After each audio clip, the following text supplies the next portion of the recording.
साथियों नमस्कार। आज हम लोग बात करने वाले हैं अनुबंध्य रोग और अनुबंध रोग।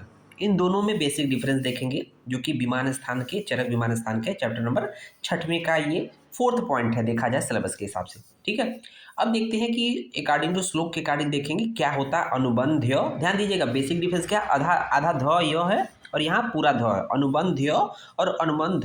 ठीक है, आगे हम लोग उसको क्लियर कट कर लेंगे कि एक्चुअली दोनों में मेजर डिफरेंस क्या होता है। तो देखेंगे यहाँ पर तत्र अनुबंध्य, तत्र अनुबंध्य पहले वाले पॉइंट बता रहा है, तत्र अनुबंध्य अनुबंध कृतो रोग विशेषता है ना। अब कह रहा है कि इसके बाद हम लोग अनुबंध और अनुबंध रोग विशेष रूप से कहेंगे। तो क्या होता है देखेंगे, स्वतंत्रो व्यक्तलिंगो यथोक्त समुत्थान प्रशमनो अनुबंध्य है। तो अनुबंध्य रोग क्या होता है कि जो स्वतंत्र होता है, व्यक्तलिंग होता है और यथोक्त समुत्थान प्रशमनो है ना, इसको बोलते हैं अनुबंध। ठीक है, तद विपरीत लक्षण अनुबंध, और इसके विपरीत जो होता है अनुबंध होता है, सेकंड नंबर का होता है। तो आइए देख लेते हैं तो अनुबंध रोग होता क्या है। देखेंगे पहला पॉइंट है स्वतंत्र। स्वतंत्र का मतलब किसी अन्य पर आश्रित न हो। भाई कोई चीज़ है, अगर कोई स्वतंत्र है इसका मतलब वो खुद में है, उसका जो भी है वो अपने आप में है, किसी अन्य पे डिपेंड नहीं है, इसलिए किसी अन्य पर आश्रित नहीं होने वाला स्वतंत्र है। ठीक है, वह रोग स्वतंत्र होता है, किसी अन्य कारण से नहीं होता है। दूसरा व्यक्तलिंगो, लिंग मतलब होता है लक्षण। ठीक है ना, जिसका लक्षण, जिस रोग का लक्षण बिल्कुल क्लियर कट हो उसको बोलते हैं स्पष्ट लक्षण वाला, दैट इज कॉल्ड व्यक्तलिंगो। तीसरा क्या कह रहा है, यथोक्त समुत्थान प्रशमो, अर्थात कि जो संहिताओं में किसी का समुत्थान का मतलब कारण, उसकी उत्पत्ति का जो कारण दिया गया उसी कारण से उत्पन्न हो रहा है, और प्रशमन का मतलब जिनकी वजह से, जिन चिकित्सा की वजह से वो ठीक हो रहा है उसी चिकित्सा से ठीक होता है। तो ये कह रहा है कि रोगों के उत्थान, रोगों के उत्पन्न होने के जितने कारण शास्त्रों में बताए गए हैं उन्हीं कारणों से उत्पन्न होने वाला रोग, और उन दोषों या रोगों की शांति करने का जो उपाय शास्त्रों में बताया गया है उसी से शांत होने वाला रोग जो होता है, ये तीनों जो जिस रोग में पाए जाएंगे उसे अनुबंध्य, ध्यान दीजिएगा, अनुबंध्य रोग कहते हैं। अब देखेंगे अनुबंध रोग क्या होता है। अनुबंध इसके विपरीत, अर्थात कि जो अनुबंध था, किस पहला चीज था, इसके विपरीत का मतलब होता है कि जैसे स्वतंत्र नहीं होगा, व्यक्तलिंग नहीं होगा, यथोक्त समुत्थान प्रशमनो नहीं होगा। ठीक है ना, तो स्वतंत्र का मतलब वो किसी अन्य पर डिपेंडेंट होगा, व्यक्तलिंग मतलब उसका लक्षण क्लियर नहीं होगा, और उसकी जो उत्पत्ति और प्रशमन का जो कारण संहिता बताया नहीं बताया जाएगा। ओके, तो इसके विपरीत लक्षण वाला अनुबंध रोग होता कहलाता है। अब देखेंगे अनुबंध को प्रधान, है ना, प्रधान, और अनुबंध को अप्रधान कहा जाता है ना।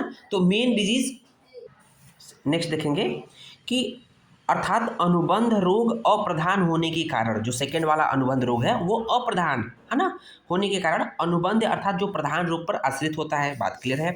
तो देखेंगे यहाँ पर अब चिकित्सा की जब बात करते हैं तो चिकित्सा हमेशा प्रधान की जाती है, कि जो डिपेंडेंट है, जिसकी चिकित्सा किसी अन्य पर आश्रित है, कोई रोग दूसरे कारण से उत्पन्न हो रहा है, तो हम पहले कारण की, अगर प्रधान कारण की चिकित्सा कर लेंगे जिसकी वजह से दूसरा वाला अनुबंध रोग उत्पन्न हो रहा है, तो ऑटोमेटिक सेकेंड वाला जो है, सेकेंडरी जो है वो खत्म हो जाएगा। तो चिकित्सा सदैव अनुबंध्य अर्थात प्रधान की होती है, जिससे अप्रधान अनुबंध स्वतः ही शांत हो जाता है।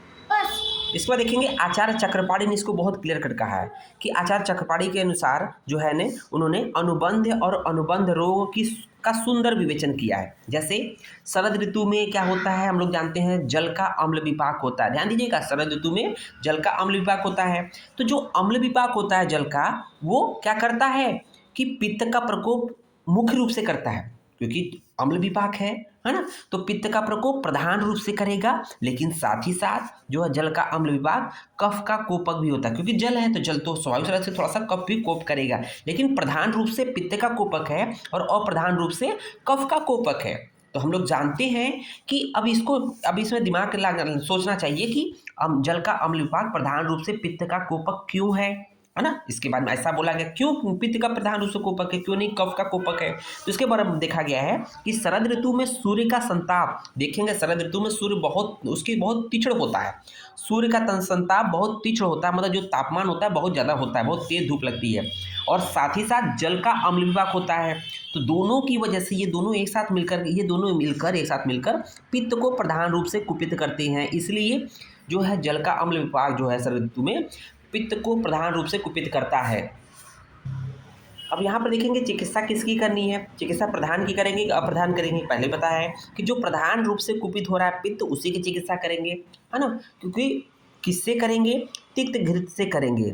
जानते हैं घृत जो है पित्त शामक होता है, तिक्त जो घृत होता है पित्त प्रकोपित पित्त का अच्छे से चिकित्सा करेगा। साथ ही साथ अप्रधान रूप से कुपित हुआ कब भी शांत हो जाता है। इति सिद्धम, इस तरह से हम लोगों ने देखा कि अनुबंध जो कि मेन होता है, जो कि स्वतंत्र होता है, उसका उसका लक्षण स्पष्ट होता है, उसकी उत्पत्ति और कारण और जो उसका चिकित्सा शास्त्रों में जैसा है उसी के अनुरूप होता है। तो इस तरह से ये पार्ट कंप्लीट होता है। धन्यवाद।